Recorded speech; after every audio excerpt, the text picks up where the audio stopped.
Hello everyone, welcome back, Severus here, coming back with a new series actually. And before anybody start, wanting me dead, let me just say this, that I've been waiting for the day that Hiraguma finally shows up on the anime of JJK. And I deserve to make this. I don't care if it's, I shouldn't be making this. This is my channel, I decide what I do and when I do it.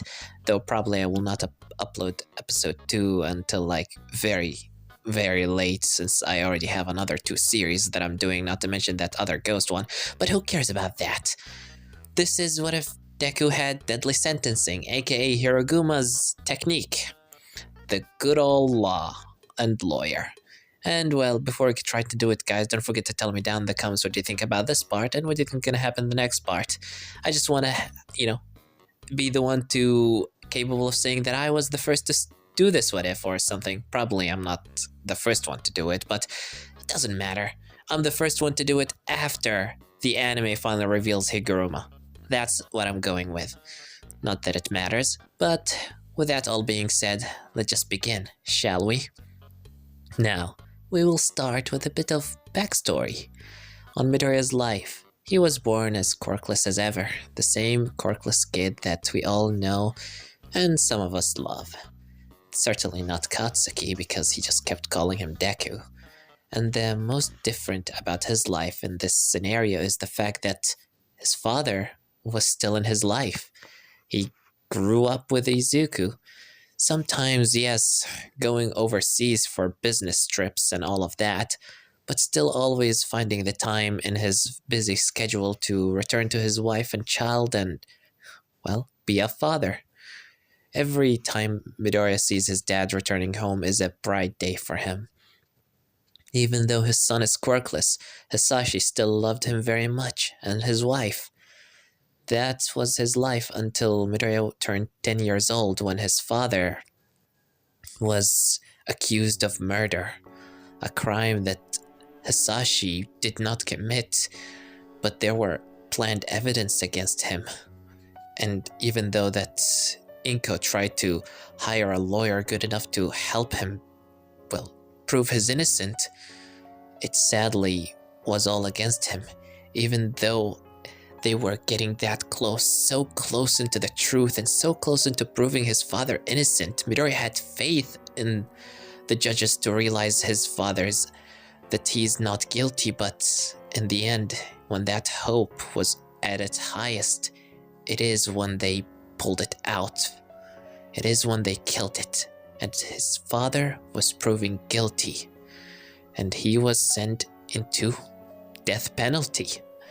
Midoriya could not believe it. He cannot comprehend it. He tried to yell, to scream. Inko tried as well, but with no avail. The law is as cold as the judges who have slammed the hammer on his father's fate.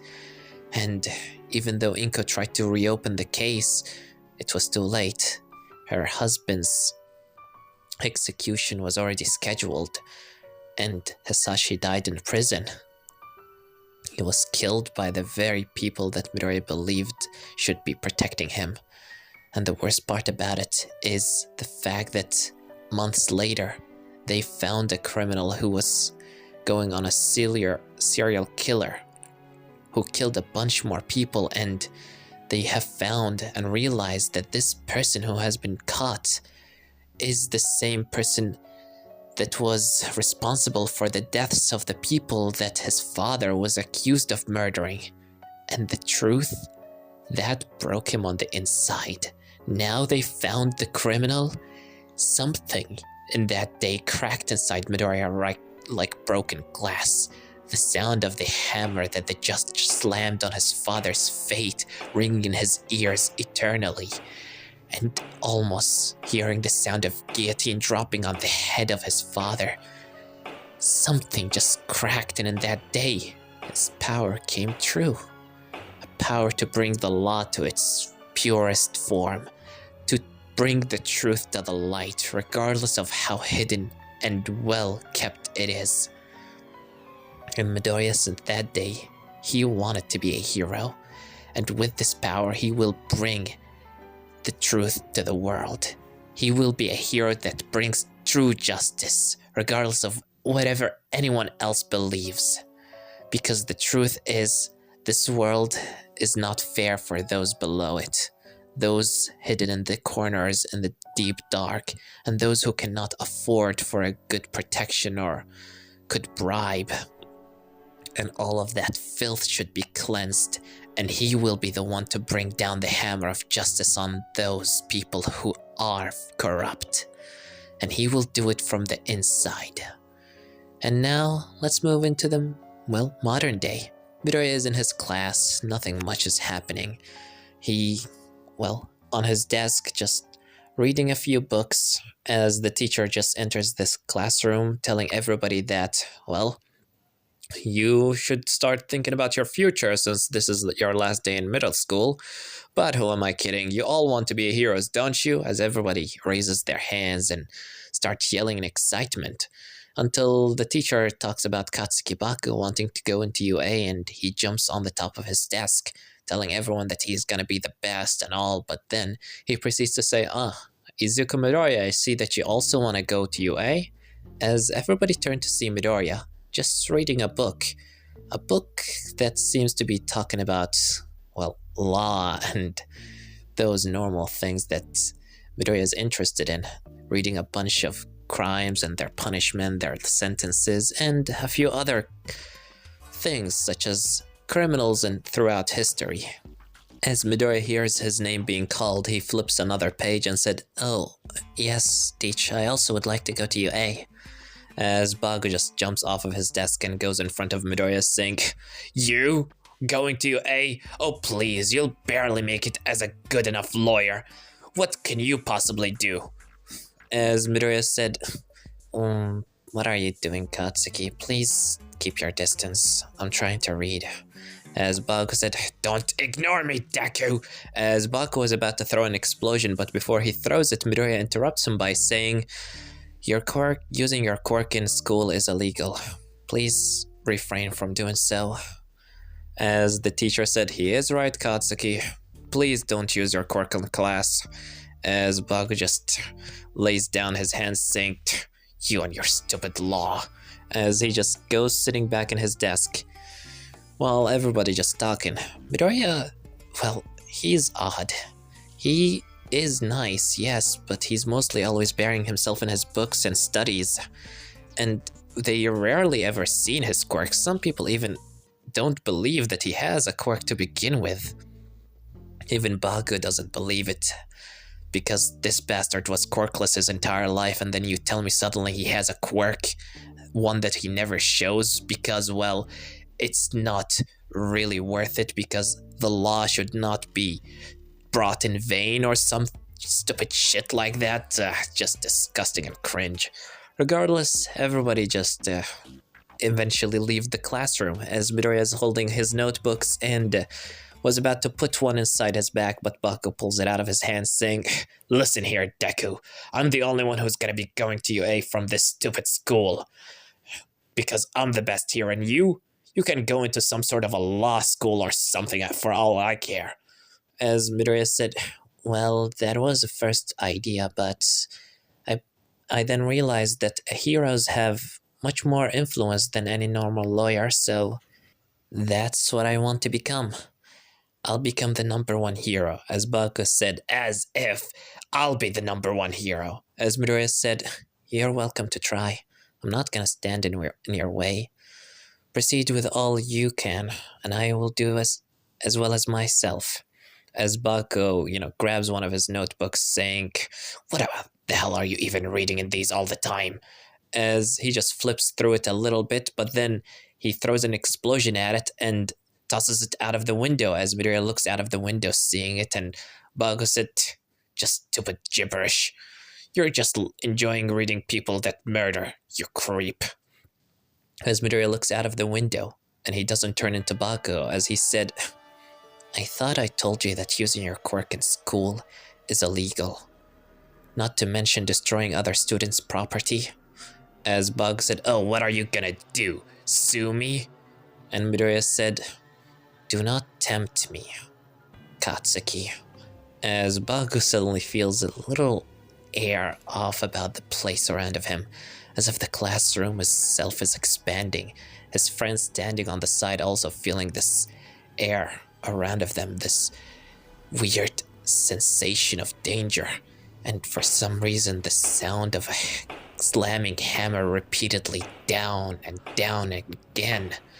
But then it all stops as Midoriya turns around saying, "But I will not push any charges at you this time. Don't try to do this again, though." As Midoriya just takes his back and leaves the classroom. And Baku just left there. For a second there, he seemed to have seen something off, something weird he could not comprehend. Whatever it is, it doesn't matter. As if that lawyer would even get DUA anyway. Wannabe lawyer, that more like it. Midoriya leaves the classroom and returns to take out his book that was dropped in the water. Damn it. Whatever. Doesn't matter. Regardless, he just goes ahead and proceeds to walk down the tunnels, thinking to himself about UA and how can he possibly get through their entrance exam with his powers, with how limited it is. It will need some planning, but it doesn't matter. Every great lawyer needs to plan his case beforehand, after all. In the end, Midoriya is walking down the tunnel. Suddenly something from behind jumps at him. It lunges as Midoriya turns around and immediately starts being suffocated. Suffocated by a villain who's turning him, trying to go inside of his body, suffocating him alive as the sludge villain sees Midoriya and starts saying, "I didn't know he was here in this town. Well, thank God I found a good body. Thank you, kid. You really are my hero." As Midoriya is being suffocated and the sludge villain is about to take over Midoriya, suddenly the sound of hammer is being heard as it repeatedly slams down once and again until finally the sludge villain opens his eyes and he finds himself in a courtroom? What is going on? And on the other side, the kid he was just suffocating, standing up, coughing a little while wearing a suit. As Midoriya said, "Violence inside the court will not be tolerated by the judge. I would hope of you to refrain from doing such violent actions." As the sludge villain looks to see Midoriya standing on a pedestal while he is standing on his own, surrounded by guillotines and with the light shining above their heads. As the sound of guillotines and hammers can be heard in the distance, he tries to lunge on Midoriya again to attack him, but this time, when he tried, an invisible barrier just blocks him. As Midoriya said, "I thought I told you that violent actions will not be tolerated in the courtroom. Any other attempt to do so will be greatly punished by the judge." As the sludge villain is just, "What the fuck are you talking about, kid? Get over here!" As he tried to attack Midoriya again, but this time, well, he had his final warning. As Midoriya said, "I've warned you. Well, this was the easiest case of my life."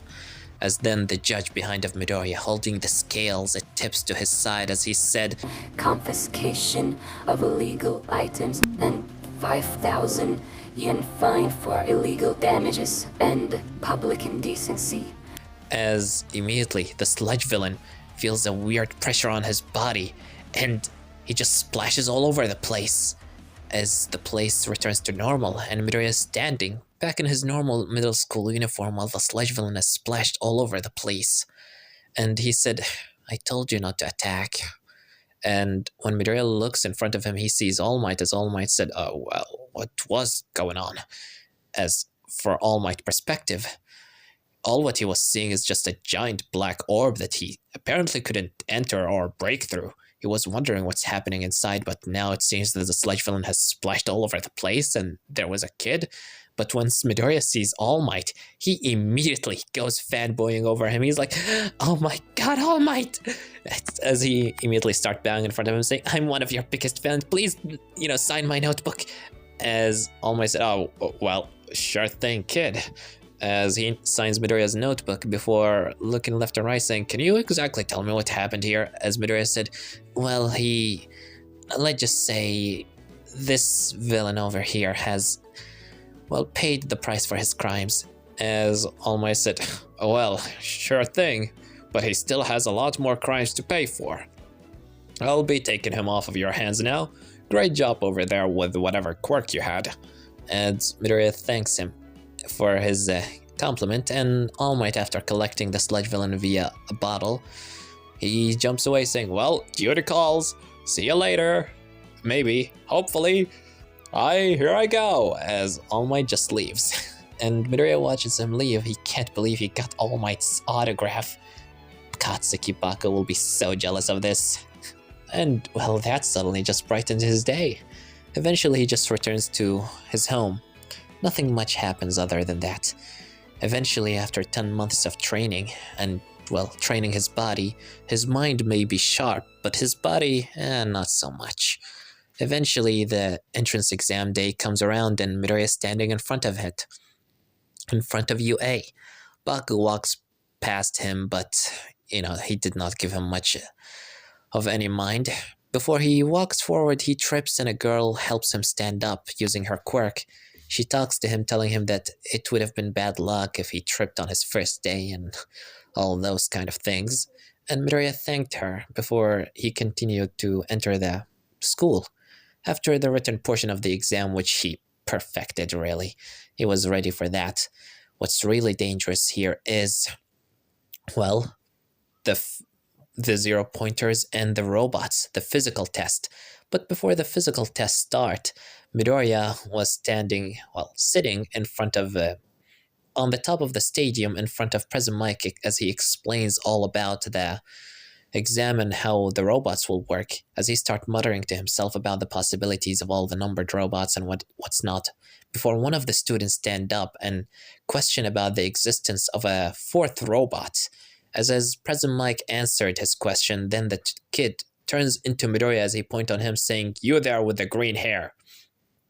You're muttering a lot, and you're distracting us all from listening to President Mike's explanation. Please be quiet. As Midoriya looks at him and then said, I'm muttering? There are no rules against muttering inside of this stadium. And beside, technically speaking, I have been speaking very quietly ever since I started. You, on the other hand, have interrupted President Mike in his explanation. You just assume that UA have forgotten to explain a fourth robot that obviously is written down on the paper right in front of you. All what you had to do is probably wait a few minutes, and then President Mike would have explained about the robot. If he did not explain about the robot by the time of that happening, then it will be justified that you would assume that he have forgotten about it. But no, you have jumped into conclusions without any basis of your claims. What does that call other than interrupting the session of explanation that he's offering all of us? As the kid is just standing there, silent. He's right. He did just assume that President Mike forgot about the fourth 0-pointer and didn't give him the chance to explain about it, as President Mike have, just to clear things up and for the horrors of Ida Tenya, he proceeds to talk saying, well, that kid is right. I was about to explain about the robot if you give me a few more minutes. As Tenya Ida said, oh, I see. I apologize deeply for my, miscommunications. As he proceeds to sit back down while all the other students just looking at Midoriya. Who is this kid? And why is he good at whatever he just did? And Baku sitting by his side, he's just like, fucking lawyer-ass wannabe. Regardless, everyone leaves this room and proceeds to go ahead in front of the gates. Each one is standing in front of a different fake city, and Midoriya is standing in front of the door of fake city A. As he stands in front of it, getting ready for the exam to start, he noticed the girls in front of him, and so he proceeds to go and talk to her.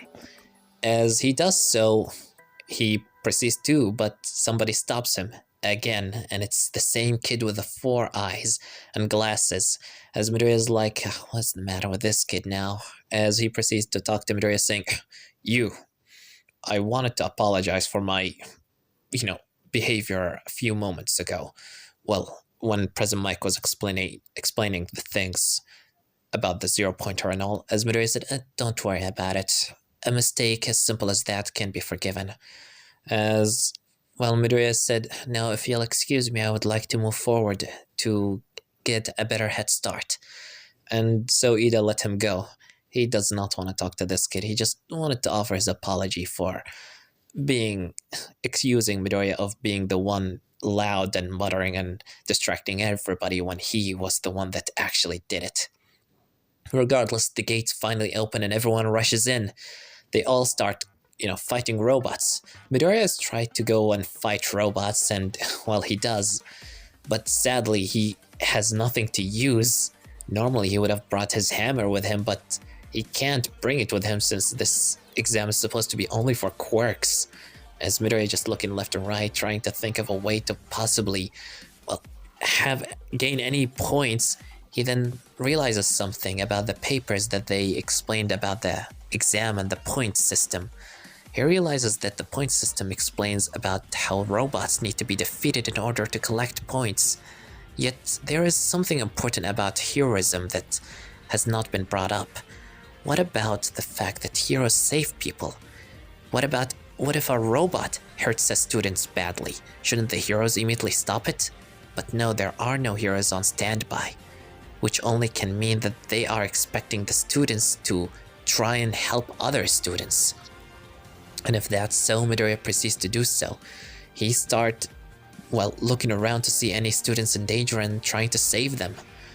And eventually he got his wish because he sees a girl trapped under a rubble as a giant robot is about to step on her, the 0-pointer, and it's the same nice girl that saved him this morning. And Midoriya's body in that moment moved on its own as he rushes to the girl and immediately tried to push the rubble off of her, which she helped by using her quirk to turn its gravity off. As that happened, Midoriya grabs the girl, lifts her up in his arms, and starts running away with her as fast as he can until he reached a good enough distance, and then the 0-pointer stopped and the exam was done. Midoriya lets the girl on the ground and looks at her injury before the recovery girl comes and heals her up. And after which, Midoriya just leaves, a little disappointed in himself. He did good in the written portion of the exam, so he hopes that was enough in order for him to enter UA. And enter UA it was enough indeed, because after a week, Midoriya have gotten his letter of acceptance, and now he's standing in front of the door of Class 1A, getting ready to, enter and find out about his new life as a student in UA Academy, his hero academy. And this is when we leave it off, guys. Don't forget to tell me down in the comments what do you think about this part, and what do you think is gonna happen in the next part. Well, I have nothing more to say than Severed was here.